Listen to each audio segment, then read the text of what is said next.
आशा करते हैं आप लोग बहुत बढ़िया होंगे। चलिए तो आज के वीडियो में हम लोग जानेंगे कि अभाज्य और भाज्य संख्या क्या होता है। और अभाज्य और भाज्य संख्या दोनों एक दूसरे के भाई भाई है। क्या है? भाई भाई, एक बड़ा भाई तो एक छोटा भाई। चलिए तो समझते हैं कौन बड़ा भाई है और कौन छोटा भाई है।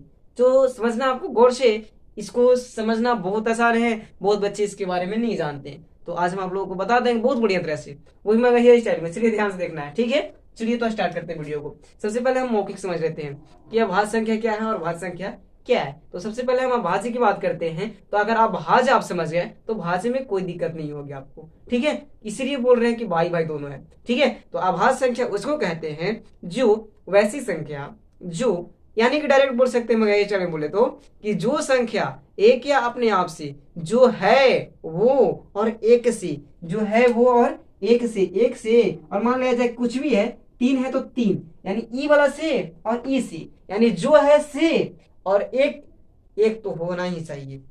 यानी कहना है कि वैसा संख्या जो एक या अपने आप से, जो है उसी से, ठीक है। पहला तो एक से कटेगा वो, और वो जे से है, जोन है संख्या, उसी से कट जाएगा तो उसे क्या कहेंगे? तो अभाज्य संख्या कहेंगे। कुछ समझ में आया? चलिए अब समझते हैं भाज्य संख्या की बात। तो भाज्य संख्या किसे कहते हैं? तो वैसी संख्या जो एक या अपने आप से कटेगा ही, ठीक है।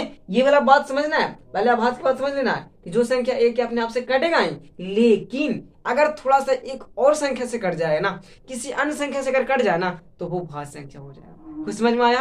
अगर एक और अपने आप से कट जाए और उसके बावजूद भी एक और संख्या से अगर कट जाए तो वो भाज्य संख्या के अंतर्गत आ जाएगा, ठीक है। चलिए तो समझते हैं। आ जाइए, समझना है अभाज्य संख्या क्या है। वैसा संख्या जो एक या अपने आप से या खुद ही से कट जाए, यानी एक या अपने आप से या खुद से। जैसे हम एक एग्जांपल लेते हैं, 4 को ले लेते हैं। चलिए 4 नहीं लेते, 4 भाज्य संख्या, ठीक है। 3 को ले लेते हैं, ठीक है। समझना है आपको, एक या अपने आप से, एक से 3 कटता है, कट जाता है, और 2 से नहीं कटता है, 3 से कटेगा, और कोई संख्या से कटेगा? नहीं कटेगा। यानी कि 2 ही संख्या से अगर कटेगा ना तो वो अभाज्य संख्या होगा। समझ में आया? एग्जाम्पल एक और ले लेते हैं, 7 लेते हैं। तो 7 भी एक से कटेगा और 7 ही से कटेगा, और कोई संख्या कटेगा नहीं, इसलिए ये अभाज्य संख्याएं हैं। चलिए तो अभाज्य संख्या एग्जाम्पल हम आपको लिख देते हैं। सबसे छोटी जो अभाज्य संख्या है ना, वो 2 है। कौन है? 2 है। कहे कि 2 जो है सिर्फ एक से कटेगा और 2 ही से कटेगा, है ना। चलिए तो समझ लेते हैं। 2 हो जाएगा, 3 हो जाएगा, 5, 7, 9 नहीं होगा। 9 क्योंकि देखिए कितना कितना से कटता है। 9 से एक से कटेगा, 3 से कटेगा, फिर 9 से कटेगा, इसलिए ये नहीं होगा। एक ज्यादा पड़ गया ना, इसलिए ये नहीं होगा। क्या होगा बताएगा आपको, ठीक है।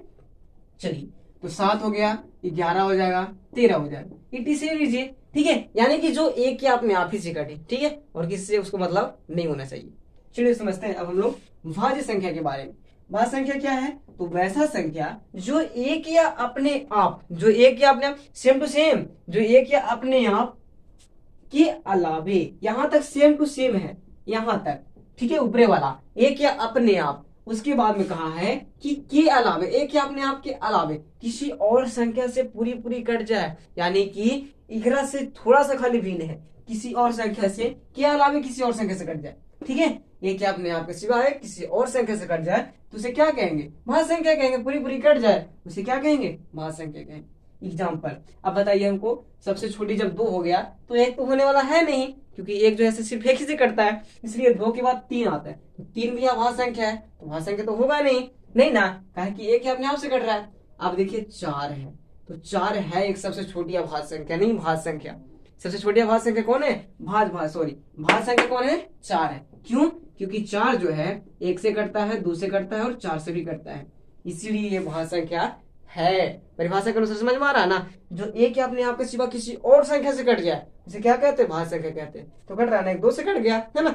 चलिए उसके बाद में 5 तो नहीं होगा, क्योंकि 5 जो है से अभाज्य संख्या है। उसके बाद में 6 हो जाएगा, नहीं कहे, देखो ध्यान से, 6 जो है से एक से कटता है, 2 से कटता है, 3 से कटता है और 6 से भी कटता है, यानी कि 4 अंक से कट गया, तो है ना, ये भाज्य हो जाएगा, ठीक है। यानी कि 2 के छुड़ा करके अगर किसी और संख्या से कट जाए तो वो भाज्य संख्या होगा, ठीक है। एक और देख लेते हैं, उसके बाद 7 देखते हैं। 7 अभाज्य संख्या है।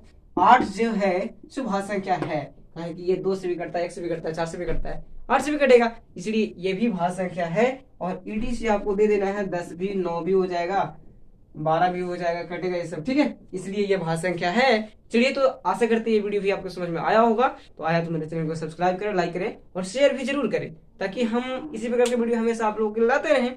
ठीक है।